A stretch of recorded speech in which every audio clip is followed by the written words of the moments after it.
तो दोस्तों, अगर आप भी हमारे चैनल पे पहली बार आए हैं तो हमारे चैनल को सब्सक्राइब कीजिए, क्योंकि मैं हिंदी में आपके लिए मजेदार गोस्ट स्टोरीज लाता रहता हूँ, जिसे सुन के आपको बहुत मजा आएगा और आप मेरी आवाज के फैन हो जाओगे। तो चलिए। कहते हैं कि वो फैक्ट्री अंग्रेजों के जमाने की कोई मिल थी, जहां किसी जमाने में बड़े जुल्मों के बाद ताला लगा दिया गया और फिर हमेशा से ही वहां ताला लगा रह गया। जहां इंसान को इंसान न समझा जाए, वहां इंसान तो क्या जानवर भी नहीं रहते, या यूं कह लीजिए कुछ भी ऐसा जो जिंदा हो वो वहां रहना नहीं चाहता।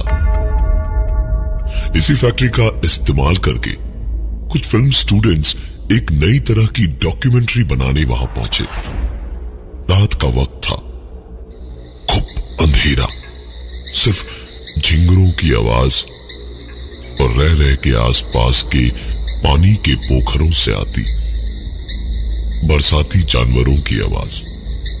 मिल के पीछे ही एक बहुत बड़ा जंगल था, जहां से रात के इस पहर सियारों की आवाजें भी आ रही थी।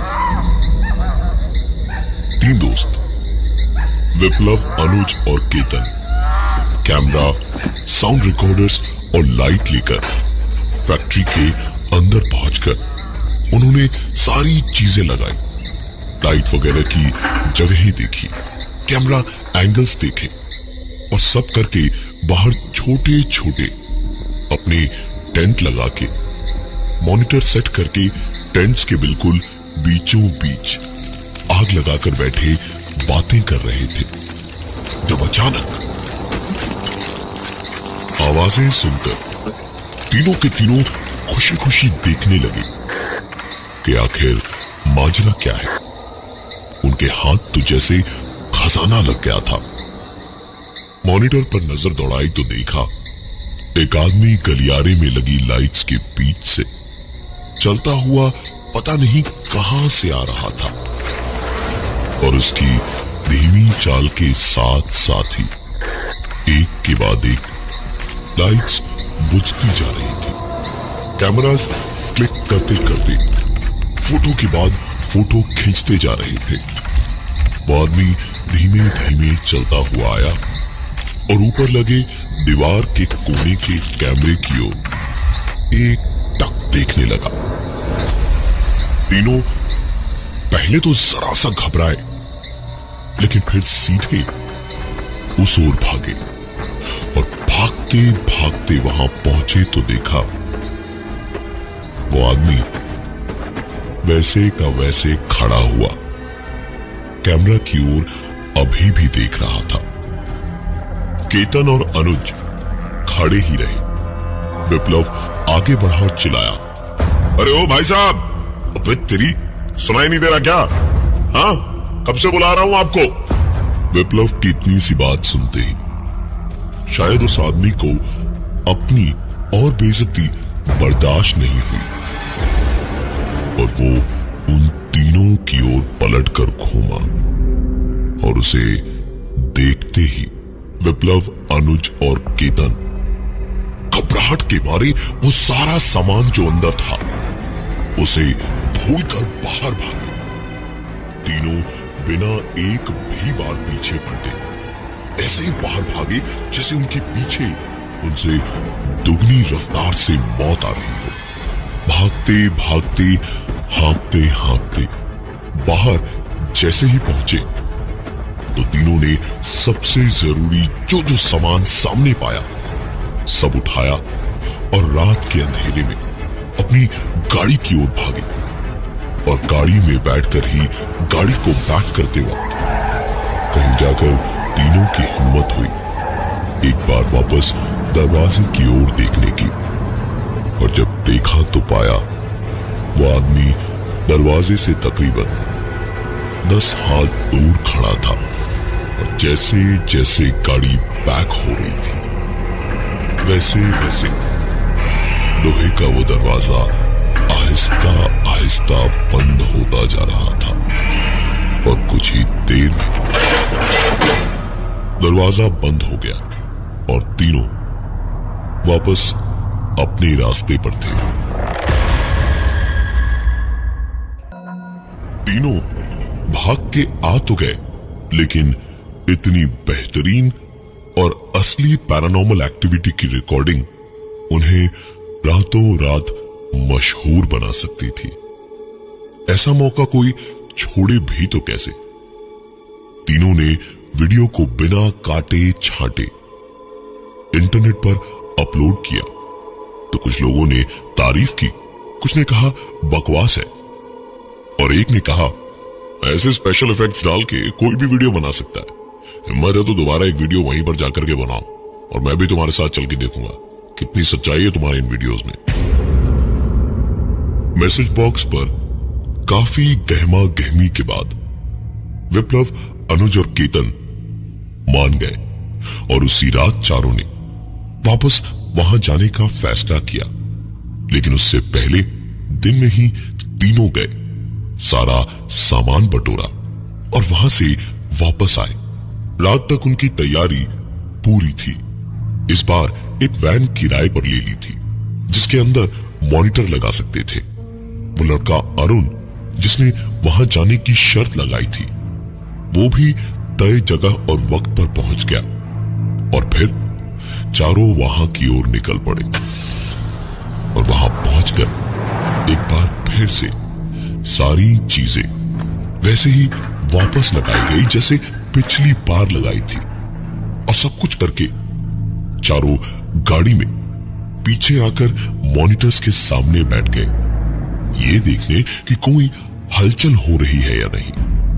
वैन ऐसी थी जिसमें किसी ट्रक की तरह ड्राइवर से बात करने के लिए खिड़की बनी थी।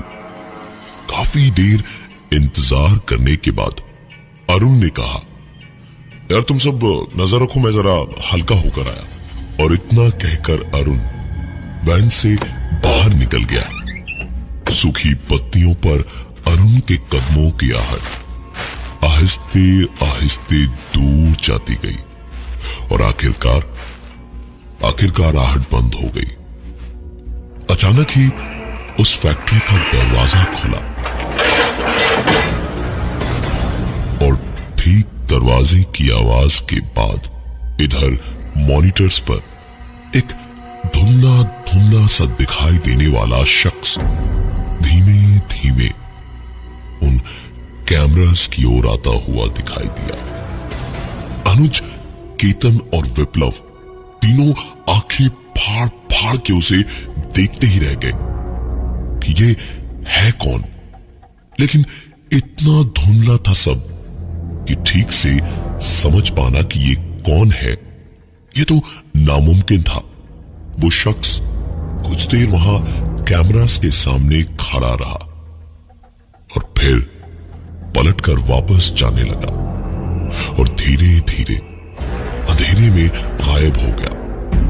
उधर वो आदमी कैमरा के सामने से गायब हुआ और ठीक कुछ ही सेकंड्स के बाद इधर अरुण वैन का दरवाजा खोलकर अंदर आने को हुआ तो सब उसे ऐसे आंखें फाड़ के देखने लगे कि उसने उन्हीं से पूछ लिया क्या हुआ भाई, क्या मुझे ही तुम लोगों ने भूत समझ लिया क्या?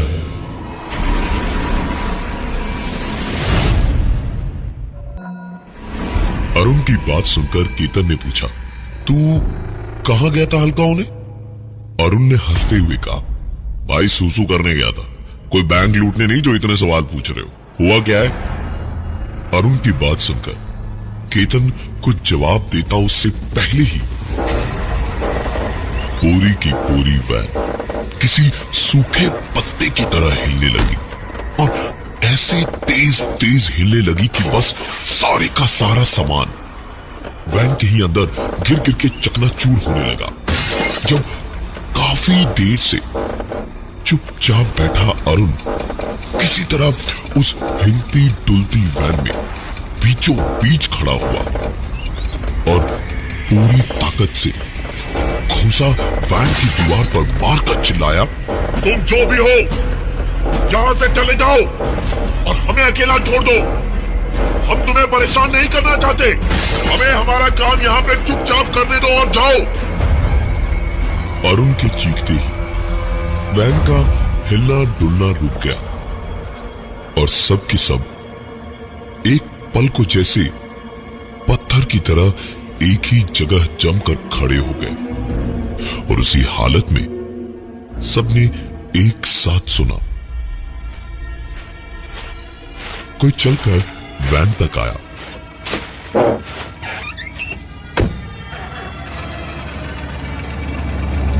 वैन का दरवाजा खोलकर उसमें बैठा और वैन स्टार्ट करके वैन चला दी और वैन धीमे धीमे आगे बढ़ने लगी। विप्लव, अनुज और केतन तो पहले भी आए थे और देख ही रहे थे कि क्या हो रहा था यहां, लेकिन अरुण के लिए ये सब कुछ नया था। उसने सोचा कि वो भाग सकता था।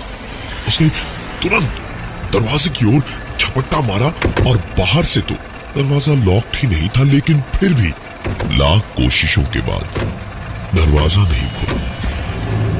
चारों के चारों सांस रोके वैन के अंदर बैठे थे। अब घबराहट के मारे बहुत ही बुरा हाल था सबका, जब अचानक अपने आप ही वैन का जो दरवाजा अभी तक अरुण पूरी ताकत से नहीं खोल पा रहा था, वो अपने आप ही खुल गया। अंधेरे में चारों बाहर निकले। अनुज और केतन के पास में टॉर्च थी। उन्होंने टॉर्च जलाई तो देखा जंग लगी मशीनें चारों ओर फैली थी, दीवारें टूटी और सीलन लगी हुई थी।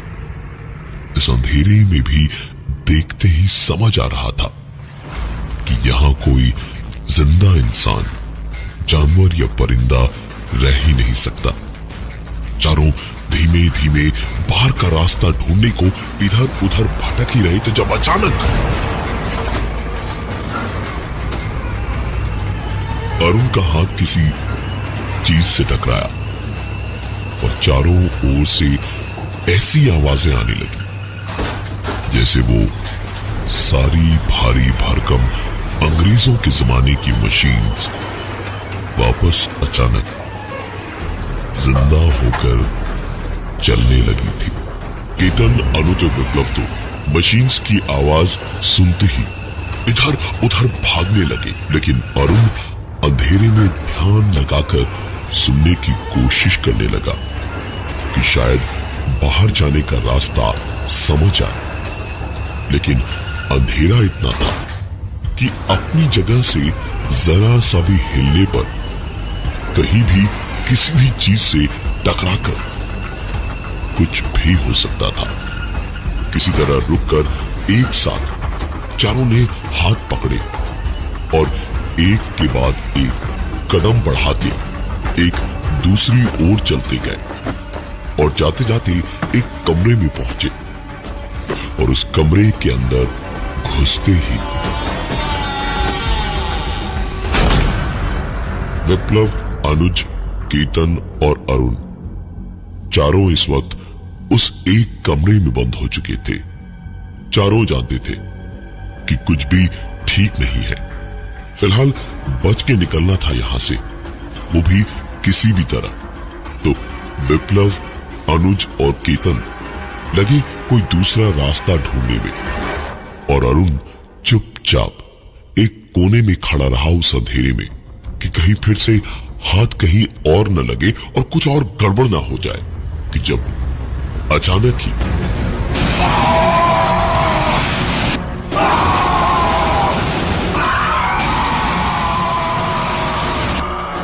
अरुण को किसी ने पैर से पकड़कर घसीट लिया और पूरे कमरे में घसीटता रहा।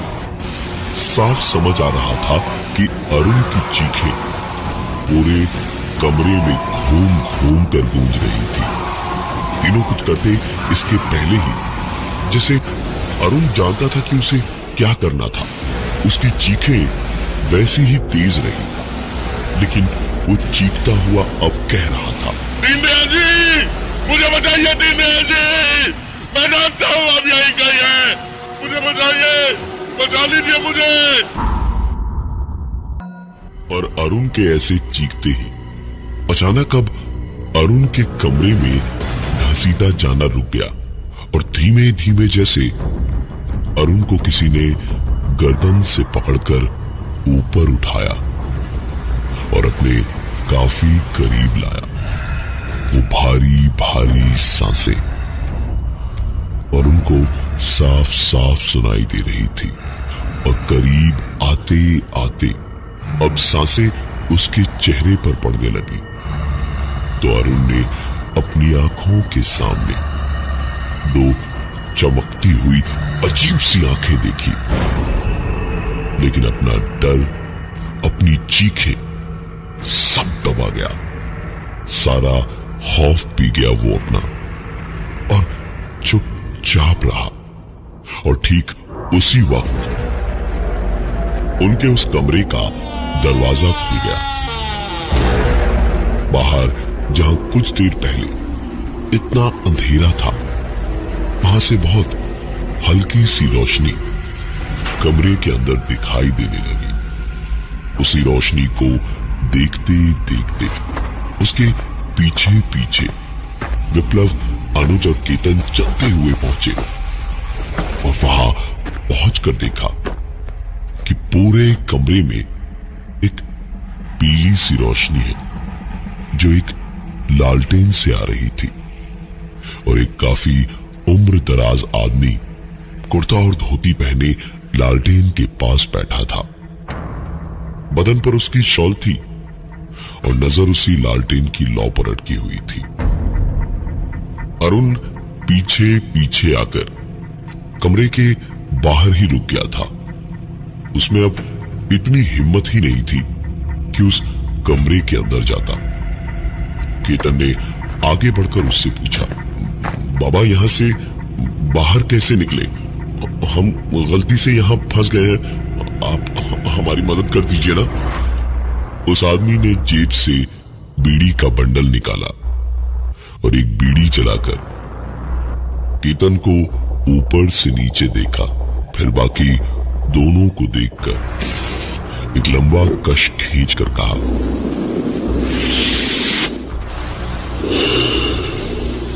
यहाँ के कुछ कायदे कानून है जो अंग्रेजों ने बनाए थे।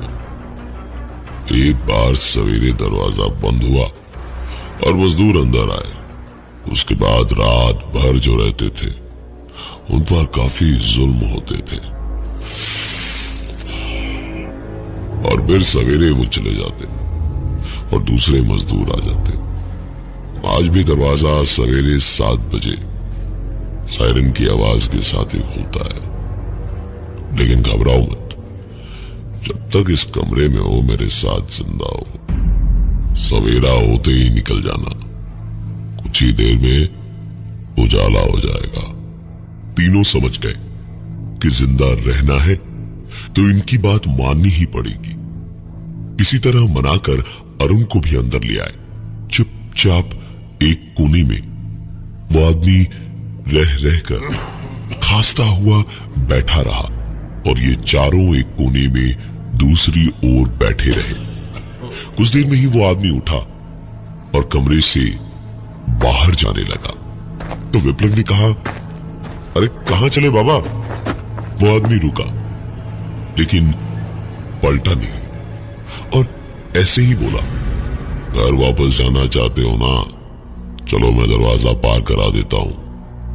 चारों चुपचाप सर झुकाए उसके पीछे पीछे हो लिए और दरवाजा खोलकर उस आदमी ने चारों को बाहर भेजा और दरवाजा बंद करने लगा। तो अनुज ने हिम्मत करके पूछा, बाबा आपका नाम तो बताइए। ये पूछने के बाद ही सबकी आंखें फटी की फटी रह गई क्योंकि दरवाजा अपने आप बंद होता जा रहा था और वो आदमी दरवाजे से दूर ही खड़े खड़े बोला, मेरा इनाम दीनदयाल है। अरुण का परदादा हूं। मरने के बाद भी 70 सालों से यहाँ की चौकीदारी कर रहा हूं।